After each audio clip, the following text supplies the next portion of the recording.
안녕하십니까? 5월 2일 월요일 새벽 기도에 참여해 주신 여러분들께 진심으로 감사를 드립니다. 오늘은 시대의 소망 제13장 승리, 예수님께서 광야에서 받으신 두 번째 시험과 또 세 번째 시험에 관한 내용이 이번 과에 나와 있습니다.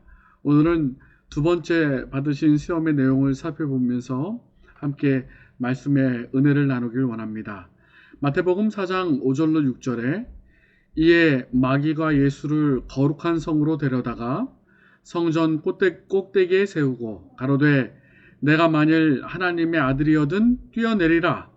기록하였으되 저가 너를 위하여 그 사자들을 명하시리니 저희가 손으로 너를 받들어 발이 돌에 부딪히지 않게 하리로다 하였느니라.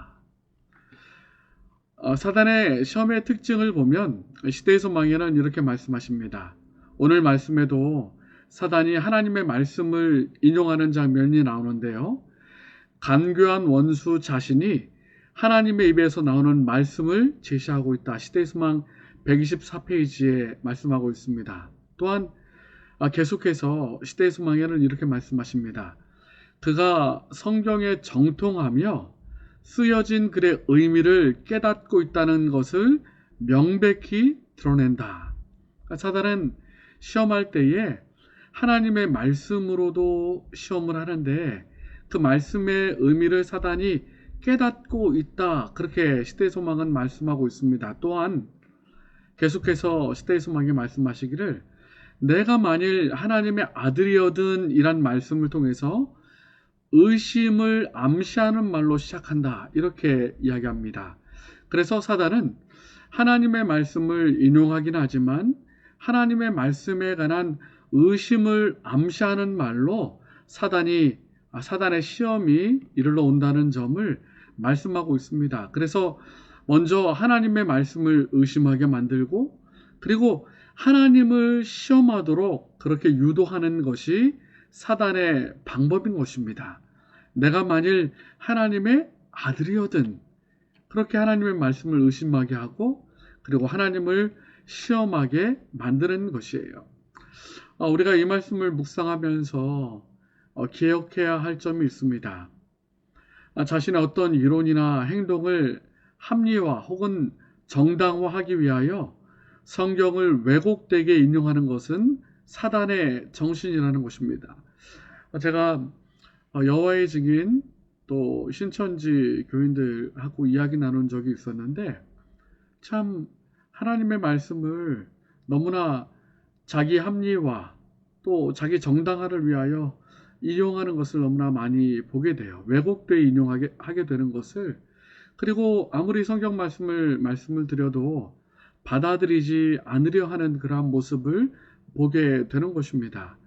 우리는 언제나 성경을 순수하고 정직한 마음으로 대할 것이며 또한 말씀을 정확하게 이해하고 순종하는 삶을 살아야 할 것입니다. 왜냐하면 사단이 하나님의 말씀을 통하여 시험하고 또 하나님을 의심케 하도록 말씀을 이용하기 때문이라는 사실을 기억해야 할 것입니다. 그러나 사단의 시험에는 한계가 있습니다. 시대의 소망 125페이지에는 그러나 사단은 유혹은 할 수 있으나 죄를 짓도록 강요할 수는 없다. 강제로 그렇게 만들 수는 없다는 거죠. 계속해서 예수님의 시험에 대해서 이렇게 말씀하십니다. 그리스도께서 시험에 동의하지 않는 한 그는 그분을 정복할 수 없었다. 그러니까 예수님께서 동의하고 또 유혹에 넘어가지 않는 한 사단은 강요하거나 또 정복할 수 없다는 것입니다. 예수님의 시험에 한정된 것이 아니라요. 시대의 소망 125페이지에는 계속해서 이렇게 말씀하십니다. 유혹자는 결코 강제로 우리로 악을 행하게 할 수 없다. 그는 우리의 마음이 그의 지배에 굴복당하지 않는 한 그것을 지배할 수 없다. 그렇게 말씀하고 있습니다. 여러분, 사단은 유혹할 수는 있지만 강제로 우리로 악을 행하게는 할 수 없는 것이에요. 그래서 시대의 소망 125페이지에 사단이 어떻게 사람을 시험하는지 이렇게 설명합니다. 의지가 승낙하고 믿음은 그리스도를 잡은 손을 놓은 후에야 사단은 자기의 세력을 우리에게 행할 수 있다. 그러나 우리가 품고 있는 모든 죄된 욕망은 사단에게 발판을 제공한다. 우리가 하나님의 표준에 이르지 못한 점마다 사단이 그리로 들어와서 우리를 시험하고 멸망시킬 수 있는 열린 문이 된다.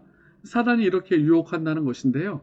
이 말씀을 저희가 유심히 살펴보면 사단의 유혹을 이길 수 있는 방법, 반대로 생각해 보면 그 비결을 몇 가지 생각해 볼 수 있는데요. 첫 번째, 믿음으로 그리스도를 끝까지 붙잡는 것입니다. 이 손을 놓으면 사단의 유혹에 빠질 수 있다라고 말하고 있어요. 그러므로 믿음으로 그리스도를 끝까지 붙잡아야 하는 것입니다. 그리고 두 번째, 죄된 욕망을 버려야 하는 것입니다. 왜냐하면 우리가 품고 있는 모든 죄된 욕망은 사단에게 발판을 제공한다 이렇게 말씀하셨거든요. 죄에서 승리하려면 죄된 욕망을 버려야 하는 것입니다. 그리고 마지막 세 번째로 하나님의 말씀에 순종하는 삶을 살아야 할 것입니다. 왜냐하면 우리가 하나님의 표준에 이르지 못한 점마다 사단이 그리로 들어와서 우리를 시험하고 멸망시킬 수 있는 열린 문이 된다라고 말씀하고 있어요. 오늘 시대의 소망의 말씀에는 사단의 시험의 방법과 또 예수님께서 어떻게 그 시험을 이기셨는지 가르쳐 주고 있습니다. 우리도 시험의 때에 믿음으로 끝까지 그리스도를 붙잡게 되기를 간절히 바랍니다. 그리고 죄된 생각과 욕망을 버리고 하나님의 말씀에 굳게 서서 하나님의 말씀에 순종하시게 되길 간절히 바랍니다. 사단은 우리로 하여금 죄를 강요할 수 없습니다. 짓게 만들 수 없습니다. 우리가 그리스도를 끝까지 붙잡으면 사단의 유혹에 예수님께서 승리하신 것처럼 우리도 승리할 수 있게 될 것입니다. 오늘 하루도 그리스도를 믿음으로 붙잡고 죄의 욕망과 또 욕심을 버리고 하나님의 말씀에 순종하는 하루가 되시기를 간절히 바랍니다. 5월 2일 월요일 기도 제목을 안내해 드리겠습니다. 교회 환우들을 위하여 여러분 기도해 주시기 바랍니다. 그리고 새롭게 시작하는 5월달 교회 행사를 위하여 기도해 주십시오. 봉헌식과 또 전도회와 침례식 그리고 주말 부흥회가 있습니다. 개인의 기도 제목과 더불어서 코로나 회복을 위하여 또 우크라이나 전쟁이 빨리 멈추고 평화가 오기를 위하여 기도해 주시기 바랍니다. 그리고 어제 일요일 긴급 뉴스로 알려드린 것처럼 우리 원주의 새하늘교회에 큰 불이 있었습니다. 우리 목사님들과 성도님들이 용기를 가지고 잘 이겨낼 수 있도록 함께 기도해 주시기 바랍니다. 그리고 어제 일요일 박민열 목사님의 발인 하간 예배가 있었습니다.